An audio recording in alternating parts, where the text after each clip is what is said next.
Hello সবাইকে। আজকে আরেকটা রেসিপি নিয়ে এসে গেছি। আজকে বানাবো চালের গুঁড়া দিয়ে একটা পিঠা বানাবো, দুধ পুলি বানাবো। তো সেজন্য আমি কি করেছি, নারকেল কিছুটা নিয়েছি, নিয়ে গুড় দিয়ে ওইগুলা ভালো করে বেজে নিয়েছি পুর দেওয়ার জন্য। ওই চালের গুঁড়া দিয়ে যেটা বানাবো ওইটাতে পুর দেওয়ার জন্য।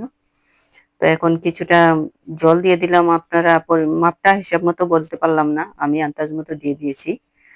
জল দিয়ে দিলাম, জলটা একটু গরম হওয়ার পরে একটু রিফাইন্ড অয়েল 1 চামচের মতো আর একটু লবণ দিয়ে দিলাম, আর চালের গুঁড়ি দিয়ে দিলাম।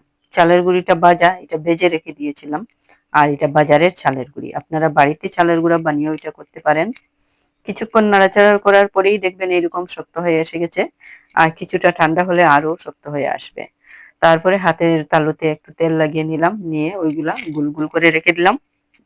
তারপরে ওইগুলাকে চ্যাপ্টা করে ওইগুলার ভিতরে পুর ঢুকিয়ে দিলাম। এগুলা খেতে খুবই ভালো, কিন্তু বানাতে একটু কষ্ট হয় ঠিকই। দেখছেন 2 মিনিটের ভিডিও, কিন্তু বানাতে অনেক সময় লেগেছে। এই জন্য আপনারা যদি লাইক করেন তাহলে অনেক ভালো লাগে, আর লাইক কমেন্টস না করলে ভিডিও বানাতেও ভালো লাগে না।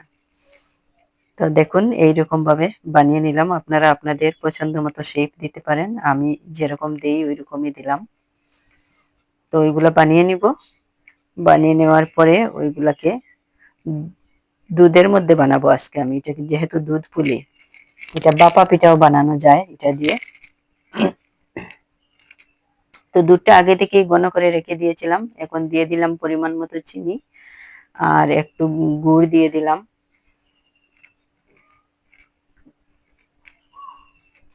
তারপরে ওইগুলা ছেড়ে দিলাম। এখন মোটামুটি হয়ে গেছে, একটু ঘন হয়ে এসেছে, এখন নামিয়ে নিব। এখন আপনারা খেতে পারেন, খেতে দারুণ লাগে, কিন্তু বানাতে অনেক কষ্ট আছে। ইচ্ছা করলে সবই হয়, ভালো খেতে হলে তো একটু কষ্ট করতেই হবে। তো ভিডিওটা আজকে এখানেই শেষ করছি। আপনারা ভালো থাকবেন।